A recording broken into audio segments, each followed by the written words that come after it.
let me underscore what Senator Manchin has said about the urgency of us addressing our shortfall, our fiscal crisis. I'm going to start with 3 reasons that this is something we need to do and do now. One relates to interest. And I'm going to get there by showing you, as a percentage of the economy, what's happened to defense spending, which is the solid line, and domestic discretionary spending, which is the yellow line, and where the CBO projects them to go over time. As you'll note, our spending on discretionary items has come down, both for the military as a percentage of the GDP, both for the military and for the discretionary domestic spending. But because of baby boomers, what's going to happen on Medicare and Social Security is a very different pattern. Social Security is the orange line there, and Medicare is the blue line. You'll see that Medicare over the next, by the way, this first dotted line is current, 2023. The dotted line over here is 2030, which would be 6 years from now, the end of the next group of senators' term. So as you'll see, the pretty dramatic increase, and you'll also note that we haven't yet layered on interest. If we now turn to adding the interest line, here is the interest line. The red line is interest, and you'll note that as of 2030, only 6 years from now, interest expense for the federal government will exceed either defense spending or domestic discretionary spending. That's where we're headed. So we're going to have to do massively awful things, either in defense or domestic spending. This is a huge increase. That's one reason we need to move soon. So unless we fix the fiscal calamity, we're no longer going to be able to have a military leadership in the world, and we would have major consequences for our safety and our national security. There's a second reason. Our mounting debt is placing us in the same hazardous category as Greece and Italy. This shows government debt, gross debt, and by the way, debt held by the public, as a percentage of GDP out through 2028. Ours is the red line.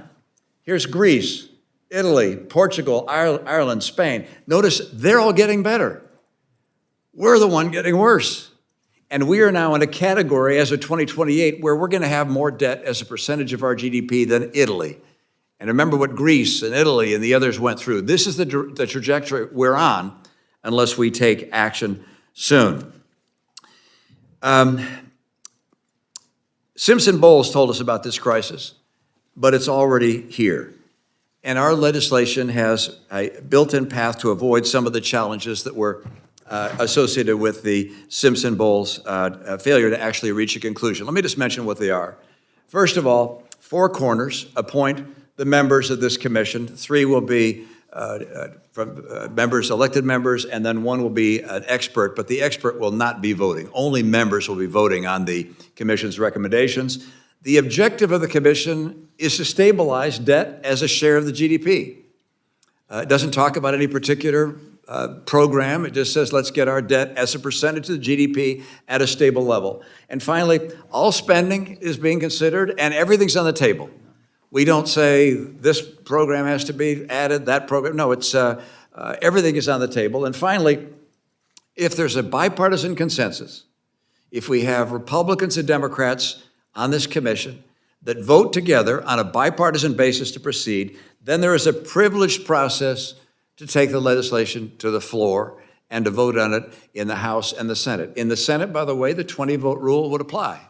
So it's the same numbers required in order for it to become law. And of course, the president would then be given the opportunity to sign it. If we don't fix this mess that our country is in, why, it's hard for me to imagine a circumstance where America is able to continue to lead the world.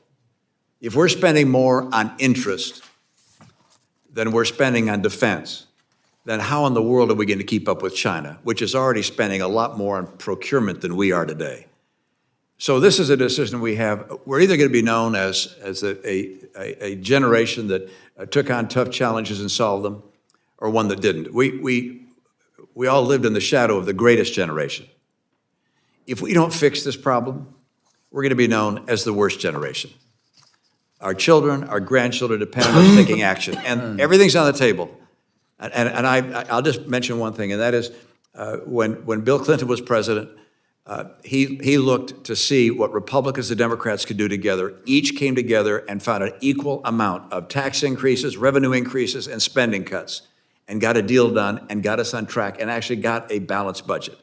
This is something we can do, but only if we do it on a bipartisan basis. Thank you, Mr. Chairman and Ranking Member. I think both senators were honored by your participation today. I'm inspired by your words and your courageous leadership, and I hope we can get this done. I really do. And I know you have a short time, so we will respect that, and we will continue this dialogue as we move these proposals through our respective chambers.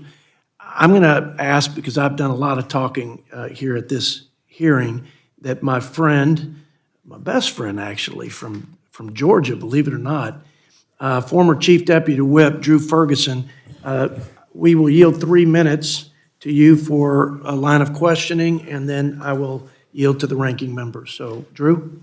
Thank you, Mr. Chairman. And, normally when I sit down with senators, I always say, as a Georgian, I used to want 2 Bulldogs, 2 Atlanta Braves, and 2 Falcons to be my pallbearers so they could let me down one last time. When I got to D.C., I figured I'd really needed 6 senators, but I'm just going to let y'all, I'm going to let y'all off the hook on that because I appreciate y'all being here today.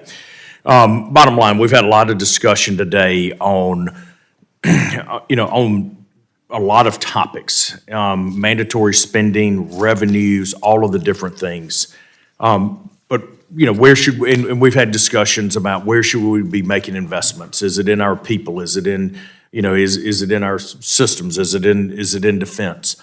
You cannot invest in anything if you're broke, right?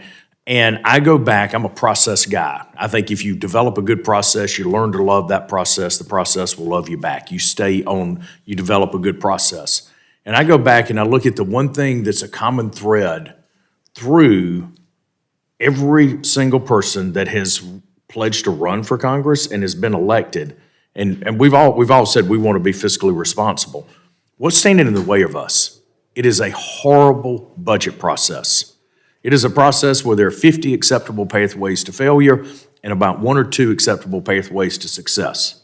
And so I think one of the things that I would love to get y'all's opinion on this is we look ahead, how important is it that not only do we deal with a fiscal commission, as you have advocated, but let's talk about, as part of that, do you see a budget reform process as being part of that? Because we quite candidly, we have a budget process that yields an aspirational document that's really not ultimately tied to appropriations or tied to the authorization, and none of it's tied to the revenue stream.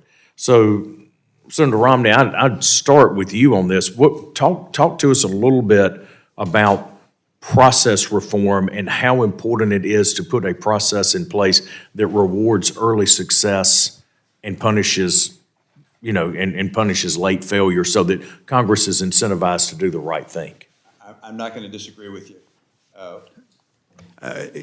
I'm not going to disagree. I agree with you that we need to have a budget process which follows the law, and finding teeth to make sure that budget process is followed is going to be a challenge which this commission can take on, among other things. I would note that I don't think process is sufficient. It's necessary, but not sufficient. And I say that because increasingly people have found we can make things mandatory. Both chambers have said, hey, we can put this outside the budget. We can put it as a mandatory spending item. And now almost 70% of our federal spending is mandatory. It's not part of it. So if we had a perfect budget process, we may do a better job taking out some waste and abuse and excess in our spending, although you saw that as a percentage of the GDP, domestic spending and defense spending is actually going down. Our challenge is we have baby boomers, a lot of us. And we're just recognizing that presents a real fiscal challenge for us, and we're going to have to deal not just with the process of dealing with our budget, but also dealing with the non-budget, if you will, the non-discretionary items of our spending as well. Mr. Chairman, can I just say one thing very quickly to that? Please. We have the budget on the laws right now, Congressional Budget Act 1974. It sets the timeline. It sets it basically April 15th of each year. We're supposed to basically pass a budget resolution. And then, again, by September 30th, pass our appropriation bills. No teeth. You've heard about no budget, no pay, and all the different things. We've got to find a way to put teeth to the law we have. And if it's not going to be something as draconian as saying, well, no budget, no pay, it makes sense to me. Back in West Virginia, if you don't do your work, you don't get paid. And if you do get paid, you've done your work. Pretty simple. But with that, why not have mandatory cuts if we don't do it on time? That's what could be done. And the bottom line is, if we don't, I'm trying to preserve Social Security. I got 400,000 people. Out of 1.7 million people in my state, 400,000 depend on Social Security and Medicare. Social Security is their lifeline. Within 10 years, they're going to have a 20% cut. So if Aunt Mary is getting $1,000 a month now, she's going to open the mail and get $800 and say, what in the hell happened? How come you all cut me? I'm trying to preserve that from happening. That's what we should be talking about. How do you preserve the system? Not this. Is he on your staff? Not that I recall. Okay. The guy that was screaming back here. Okay, those people there, they don't want it because, his generation may have to have some adjustments made. But anybody 50 and over, we've been talking about, we're preserving the system that we have. And they're trying to weaponize it is what they're trying to do. Can't let it happen. Yield back. Thank you, Mr. Chairman. Thank you. I thank you the all. gentleman, and now yield as much time as you may take for your line of questions. Thank you, Mr. Chairman, and thank you, Senators, for being here. First, Mr. Chairman, I ask unanimous consent to include the following in the record. Letters to the both of us from the American Federation of Government Employees, the Bipartisan Policy Center, and the National Postal Mail Handlers Union. A letter to all representatives and senators from the AARP, and finally, a letter to all members of Congress from the President and CEO of the National Committee to Preserve Social Security and Medicare. These are all based in West Texas? No. Without objection, so ordered. Good organizations. But, well, thank you again, and very much admire both of your careers in public service. Just a couple points, and then I wanted to give you both the opportunity to address something that my predecessor, who served on one of these commissions that didn't succeed, said when we had a hearing here a couple weeks ago on exactly the same topic. First, I always point out to people, because, sometimes through nostalgia, sort of fairy tales get told about a perfect past that was never so, sadly. Everyone points to the great example in 1983, where President Reagan and Tip O'Neill shook hands and they saved Social Security. That part is true. The part that is often left out is that we were literally just weeks away from Social Security payments being missed. That's how close to the deadline they were. So I point out to people, I have good news and I have bad news. The good news is we have time. Social Security Trust Fund will become insolvent either 2033 or 2034, depending on if you use the CBO figures or the Social Security trustee figures. So we have about a decade. Medicare trust funds become insolvent a little bit before that. So the good news is we have time. The bad news is we have time. And given the way human nature is, given the way Congress tends to act just basically based on deadlines, time in this regard is not our friend. I would also point out that, you gentlemen weren't here for this, but in previous hearings and in the previous panel, where we have three different bipartisan sets of representatives with their own commission ideas, which actually are very similar to what you have come up with. Ultimately, regardless of the shape and form of a commission, or if Congress just finally did its job in terms of the legislative process, it ultimately will come down to a decision of either more revenues or cuts or a blend of the two. I have been quite clear, I come down on the side of more revenues. I have a piece of legislation, I've put it right there in writing, what my plan would be to ensure Social Security is there through the year 2100. Sheldon Whitehouse has the companion piece of legislation in the Senate. And I think it's important to keep in mind where the American people are on this issue. According to Navigator polling from this June, when asked about approaches to reducing the deficit, 82% of Americans opted for raising taxes on the top 1% and corporations, including closing tax loopholes, and only 7% opted for cuts to Social Security and Medicare. See, the American people are pretty clearly, overwhelmingly, on the more revenue side of this equation as opposed to cuts. Now, finally, I just want to give you the opportunity to respond to something. My predecessor, the chairman of this committee, John Yarmouth, who served on one of these commissions that unfortunately did not succeed, which has been the history of the commissions, the various ones that have existed over the last decade or two. And he said something in his opening statement that I'm just going to read, and I wanted to invite the both of you to comment or point out where you think he may be wrong. He said, quote, "While some of the other members of this committee might take issue with my evaluation, I believe the process illuminated one fairly obvious but unavoidable truth. The problem is not the process, it's the people. In other words, if members of Congress are not willing to muster the determination and courage to take on our fiscal challenges, even the best ideas will never be implemented." So I'd open up to the both of you to either agree or disagree or in any way react to what Chairman Yarmouth said. So I'll yield Senator Romney, Senator Manchin. Let me just say on that, I look back in history and try to figure out, Ross Perot ran as an independent, okay? And he ran on one item, the finances of our country, and made that his focal point of running. We were maybe $2-3 trillion of debt at that period of time, if that. But he knew we were going in the wrong direction and no one was stopping it. So that caused some concern. We should have been alarmed and we weren't. How many of us know people that we talk to that says, I don't mind paying taxes, I just don't like how you spend it? We hear that from everybody, people of high net values and all. How do we do it in 1997? How did they do it with Clinton and basically Newt Gingrich putting Erskine Bowles, most responsible, reasonable person, I think one of the top ones I've ever met, and then having John Kasich, one of the most sincere people I've ever met on that side too, come together and form basically a tax rate that basically did not cripple or hamper our economy whatsoever. We grew under that. We were on a trajectory that we would have been basically debt-free by 2006. Debt-free. We had 9/11 happen. We declared 2 wars, never paid for them. We had 2 tax cuts we never took in consideration. And then when those tax cuts, I was there when basically they went off, 10 years, all President Obama had to do was be silent, say nothing. And we'd have been right back where we were, same thing of 97. But they had to inject. Anybody that makes less than $250,000 will not be affected in any way, shape, or form. Then, further down the road, just recently, as President Biden says, anybody that makes less than $400,000 will not be affected.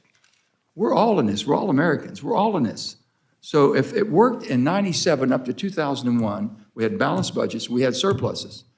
Look at the last success we've had and see how that would cripple us today or not. And if it wouldn't, we have to start looking at how do we save the trust funds. I've got to answer to Medicaid and Medicare, people who depend on my state. The trust funds are going to be basically insolvent. And we've talked about this. Take the cap off, the FICA cap. Okay, well, if you said you spend it strictly to save the trust fund and not being going into the Treasury, it could be spent for discretionary or whatever, people may be more acceptable. You have to look at everything. And we don't have to cut and basically scare the bejesus out of people that we have in our home states right now. So somehow we've got to calm it down, but we've got to come to realization. Someone's going to pay the piper here. And what one of the graphs that Mitt had here showed that where our interest is going. When interest basically surpasses every spending item that we have, that's as critical as it gets. Senator Romney, did you want to? Yeah, just a couple of comments. One, that poll is amazing. I can't believe there are 8% of the people who think we ought to cut Social Security. It was 7. It was 7. Was it 7? It's astonishing. I'd like to see who they are because I don't know a single Republican or a single Democrat who thinks we ought to cut Social Security, reduce the funding for Social Security. They may exist out there. I just haven't met them. So there is zero interest on the part of either side of the aisle to cut Social Security or cut Social Security benefits.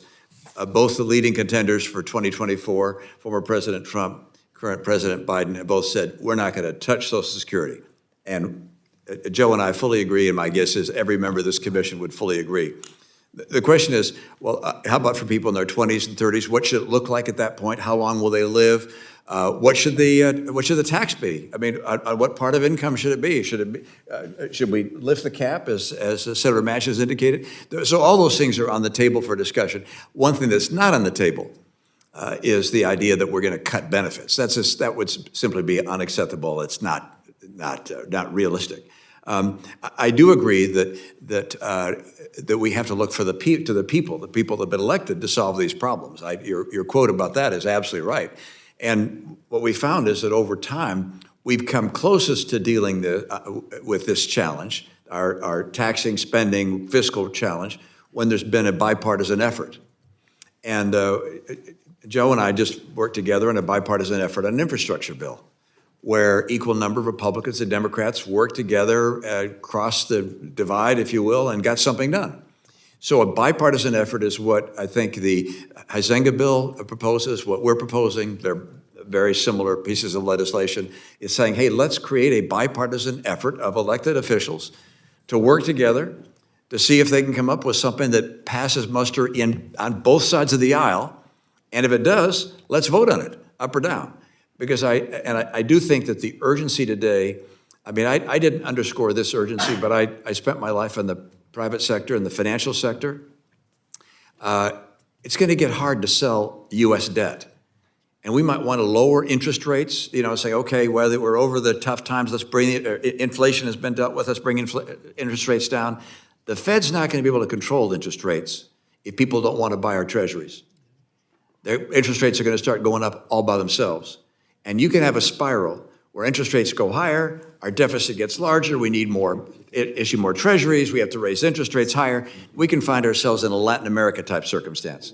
So sometime during the next few years, we can have failed treasury auctions, interest rates going up. And this is the reality. So it's not, I recognize Social Security Trust Fund runs out, Medicare Trust Fund runs out down the road. We have time on those.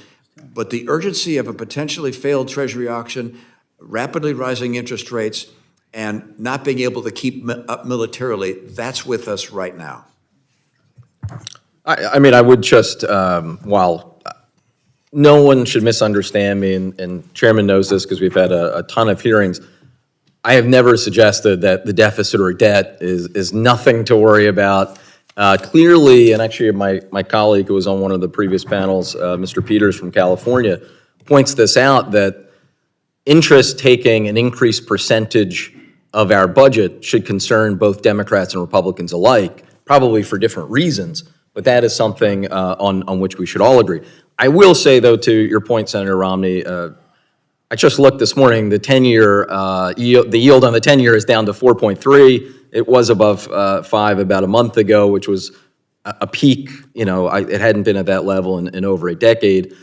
The demand right now in the world for U.S. Treasuries is still as high as it can possibly be. So I don't think that we're anywhere close to the sort of nightmare Latin American-like scenario that you described, but by no means suggesting that we have nothing to worry about and that it'll always be that way. I can say just one thing.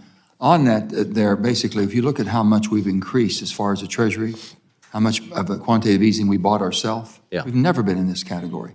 They went quite close to 10 trillion. They're about 8.3, 8.4 now. And we were about 3 or 4 trillion back in 2018, 2019. There's no reason in the world that we should be buying this much paper of ourselves. We raised Cain about other countries manipulating their dollar, their currency. We've been the worst in the world at manipulating our currency. Buying our own paper and having false pretenses of what we have and how strong our demand is. The demand's pretty damn strong if you're competing with us. We're competing with ourselves. That didn't make any sense to me at all. I've said this, that if we don't stop, and I think they've been bringing it down to a certain extent, but not fast enough. But go ahead, I'm sorry. Yeah, no, I just wanted to, I'm sorry, I didn't want to cut you off for you. I'm fine. Rather than I can dispense with my further questions and yield my time to my colleague, Mr. Scott, if he had questions, or if not. So I'll yield a minute or two to Mr. Scott.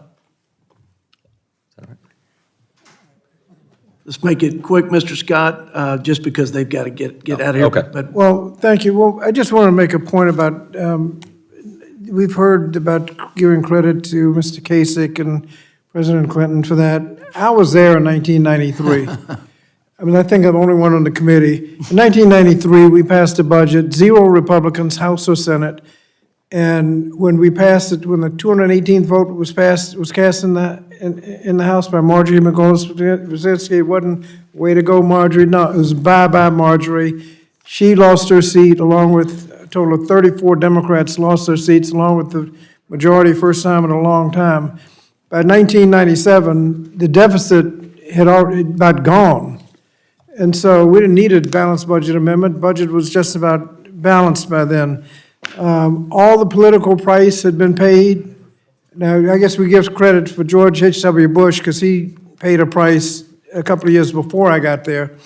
But all of that heavy lifting was done in the 1993 budget without a single Republican vote. And then everybody wants to jump on the bandwagon after all the work has been done, after all the political price has been paid, and try to get credit. I did have one question, Senator Romney. I think everybody knows we've got a problem. And the solution is, as we've said, revenues and cut spending, or combination of both. You've got all spending, everything on the table. Is that suggesting that there's no revenue as part of the solution? No, meaning all the spending categories, mandatory, non-mandatory, discretionary, all of them are on the table, are all available to look at. And everything's on the table, meaning revenues as well as spending. There are other ideas. There's an arbitrage idea that's been put forward by a couple of senators. So basically all ideas are open. Including revenue? Including revenue, yes. The gentleman's time has expired. I think it's a good question. Could I just make one last quick question? Ranking member said we've got time. The more time we take, the more expensive it gets. Thank you. Couldn't agree more. Boy, I've got all kinds of good counsel over here. Listen, we can all talk about this all day because we care about it, and we just want to find a path to success for the sake of the generations of Americans. I love what you said. I couldn't say it more poignantly and eloquently. People are counting on us to lead and make sacrifices and make tough decisions, and we may be the only generation that fails to do that. The American spirit, the American way of putting the interest of the country before our political interest, that's really what this boils down to. Can this commission help facilitate that courage and getting to those decisions? I think we got to give everything a shot. Mr. Chairman, Because what's happening now doesn't seem to be working. If I may say this, we have 2 bipartisan bills. You have one on your side. Yes, sir. With Congressman Peters and Congressman Heisinger. Yes. We have ours with bipartisan support. We have enough members who aren't returning. They've decided to take a hiatus, okay? There's enough people here that'll bite the bullet. Yes. There's enough people that'll bite the bullet, do the right thing. It's a small price to pay for our country. Amen. We are we've never been in this condition before. We have never come close to this. So we got to figure out how we can do this, put the right people on that aren't afraid to do something right. And it's just, I think it'll be the most rewarding thing we do for our country. Well said. And one last point. We've got to sound the alarm because we've been sleepwalking off the fiscal cliff, and we're numb to the trillions of dollars in the young people. They're especially numb to it because to date, we've had the reserve currency. We still have it to date, but when the dominoes start falling, it's hard to put all the pieces together again, right? So at a minimum, this commission can sound the alarm and have a national campaign to tell the American people and generations of Americans what's going to happen if they don't put pressure on us to have the political will to do the right thing for them. So with that, any last word, and then we'll call The this. only thing I would say, go ahead. I'm good. The only thing I would say on that is if the people in America know what would happen to the United States of America if we do not maintain the reserve currency of the world, if they know what a factor that is and what it plays into our national defense, God help us. God help us. You want to raise the alarm, that's the one. We're going to sell our treasuries as long as we're the reserve currency of the world. But, a famous person in a wonderful book once said, in terms of going bankrupt, first you go slowly and then you go suddenly. Yes. And so this is something we're going to have to deal with at some point. I hope it's not real soon, but we have to deal with, and we need to be responsible enough. And we were elected to deal with the challenges we face. This is clearly one of them. Thank you, Mr. Thank you for Chairman. being Appreciate it. generous Thank with you, your member. time. I appreciate all the comments. This concludes today's hearing.